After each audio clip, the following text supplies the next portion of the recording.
اعوذ باللہ من الشیطان الرجیم بسم اللہ الرحمن الرحیم۔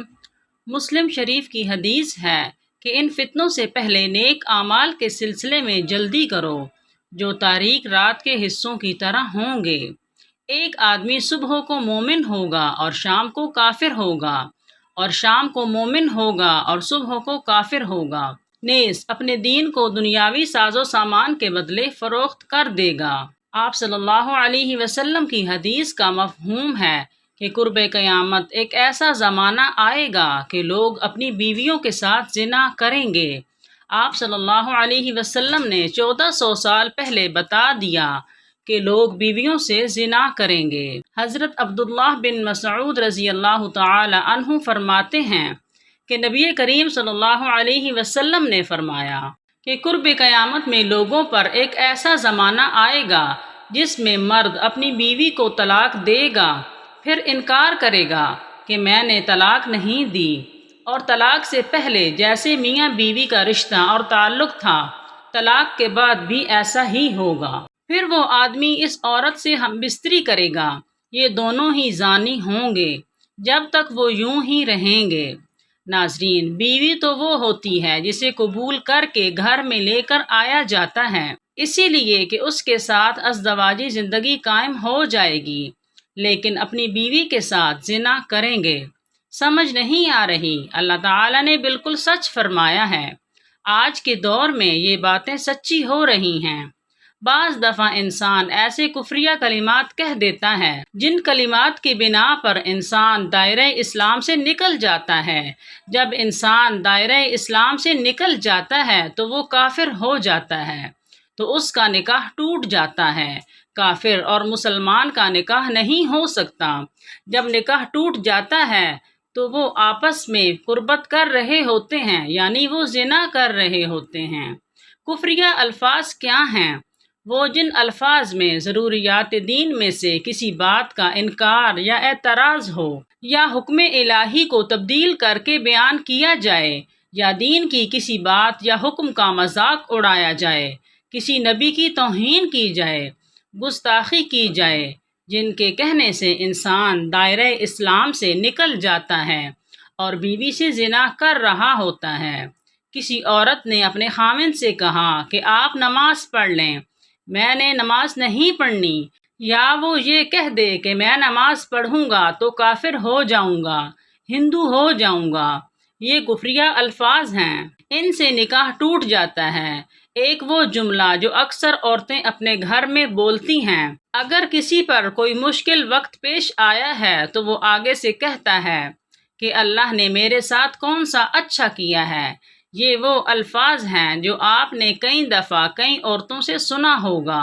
لوگ اکثر پریشانی کی حالت میں یہ الفاظ بول دیتے ہیں۔ اگر یہ الفاظ بولیں تو حالت کفر میں چلے جائیں گے۔ کتنے لوگ ایسی باتیں کرتے ہیں، وہ دائرہ اسلام سے نکل جاتے ہیں۔ بعض دفعہ ایسا ہوتا ہے کہ میاں بیوی میں جھگڑا ہو تو بیوی کہہ رہی ہوتی ہے کہ مجھے فارغ کر دو، میرا تمہارے ساتھ کوئی تعلق نہیں۔ شوہر کہہ دیتا ہے کہ میں نے تمہیں فارغ کیا۔ یہاں پر 3 چیزوں کو دیکھیں گے۔ طلاق کا مذاکرہ تھا، بیوی نے طلاق کا مطالبہ کیا، یا خاوند کے لیے طلاق کا مذاکرہ بھی نہیں تھا، بیوی نے طلاق کا مطالبہ نہیں کیا اور نیت بھی نہیں، تو طلاق نہیں ہوگی۔ بہت سارے لوگ طلاق کی نیت سے کہہ دیتے ہیں کہ میں نے تمہیں فارغ کیا۔ یہ وہ الفاظ ہیں جس سے ایک طلاق واقع ہو جاتی ہے۔ اس کے لیے آپ کو دوبارہ نکاح کرنا پڑے گا۔ ناظرین، بولتے وقت پہلے سوچا کریں کہ میں کیا کہہ رہا ہوں، پھر بولا کریں تاکہ کوئی پریشانی کا سامنا نہ کرنا پڑے۔ حضور اکرم صلی اللہ علیہ وسلم نے فرمایا کہ قرب قیامت میں لوگ اپنی بیویوں کے ساتھ زنا کریں گے۔ لوگوں کو سمجھ نہیں آئی۔ انہوں نے پوچھا کہ اس کا مطلب کیا ہے کہ لوگ اپنی ہی بیویوں سے زنا کریں گے؟ تو انہوں نے فرمایا کہ ہاں، اس کی کئی صورتیں ہیں۔ ایک صورت تو اس کی یہ ہے کہ مرد یا عورت کوئی کفریہ بول دیں اور نکاح ٹوٹ جائے اور اس کو اس کا پتہ ہی نہ ہو کہ نکاح ٹوٹ گیا ہے یا نہیں۔ اور آج کل تو یہ بات عام ہے کہ لوگوں کو اس بات کا علم ہی نہیں ہے۔ قاری ثناء اللہ پانی پت حضرت نے لکھا ہے کہ اگر دو بندے گفتگو کر رہے تھے، ایک نے کہا یہ تو شریعت کی بات ہے اور اگلے نے جواب دیا کہ پرے رکھ شریعت کو، تو وہ آدمی کافر ہو گیا۔ ہمیں چاہیے کہ ہم علماء سے پوچھیں کہ کلمات کفریہ کون کون سے ہیں۔ یہ نہ ہو کہ ہم ایسے جملے بولیں اور ہمیں پتہ بھی نہ ہو اور کفر کا ارتکاب کر رہے ہوں۔ کئی جملے تو بہت عام ہیں، تو ان کا علم حاصل کرنا ضروری ہے کہ کہیں ہم تو اپنی گفتگو میں کوئی ایسی بات نہیں کہہ جاتے۔ اگر نکاح ٹوٹ گیا تو پھر ہم اپنے خیال میں میاں بیوی رہ رہے ہیں، تو فرمایا کہ مرد قرب قیامت میں اپنی بیوی سے زنا کریں گے۔ کفریہ کلمات بیوی بولے تو بھی نکاح ٹوٹا، اور اگر خامند بولے تو بھی نکاح ٹوٹا۔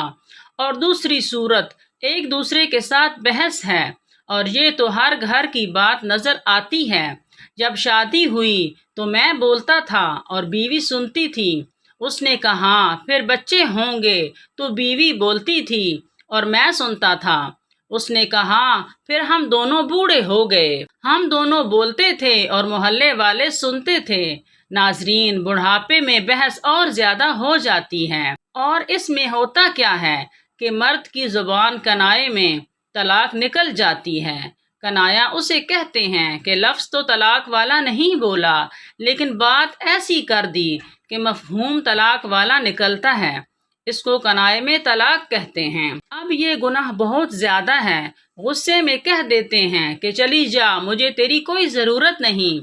آج کے بعد اس قسم کے الفاظ جس کا نتیجہ یہ نکلے کہ تو میری بیوی نہیں ہے۔ اب اس قسم کے مسائل کی بھی معلومات حاصل کرنی چاہیے۔ شریعت کہتی ہے کہ علم حاصل کرو، اور آج تو حالات یہ ہیں کہ زبان سے کہہ دیتے ہیں، طلاق بھی ہو جاتی ہے، پتہ بھی ہے دونوں کو، مگر بدنامی ہو جائے گی، اس لیے ایک دوسرے کے ساتھ رہ رہے ہوتے ہیں۔ مولانا صاحب فرماتے ہیں کہ ہمیں ایسے لوگ ملے کہ 5 وقت کی نماز پڑھنے والے، سب نیکی کرنے والے۔ خود اس نے مجھے کہا کہ آج سے 8 سال پہلے میں نے غصے میں آ کر اپنی بیوی کو طلاق دے دی تھی، اور بعد میں ہم نے سوچا کہ وہ بھی نیک ہے اور میں بھی نیک ہوں، بدنامی ہو جائے گی، بچوں کی زندگی خراب ہو جائے گی، تو بس پھر ہم نے دوبارہ اکٹھا رہنا شروع کر دیا۔ نہ رشتہ داروں کو پتہ، نہ علماء سے پوچھا، لیکن میاں بیوی اکٹھے رہ رہے ہیں ایک گھر میں، ایک کمرے میں، تو یہ زنا کر رہے ہیں۔ قربان جاؤں پیارے آقا حضرت محمد مصطفیٰ صلی اللہ علیہ وسلم کی مبارک زبان پر، جو 1400 سال پہلے انہوں نے ہمیں یہ بتا دیا تھا کہ قرب قیامت میں لوگ اپنی بیویوں سے زنا کریں گے۔ اللہ تعالیٰ سے دعا ہے کہ وہ تمام مسلمانوں کو ایسے گناہوں سے بچنے کی ہمت اور توفیق عطا فرمائیں، آمین۔ معزز ناظرین، ہمیں بھی چاہیے کہ ہم خود بھی اور اپنے بچوں کو بھی دین کی تعلیم ضرور دلوائیں۔ اگر یہ ویڈیو اچھی لگے تو دوسروں میں شیئر کریں اور لائک کریں۔ جزاک اللہ۔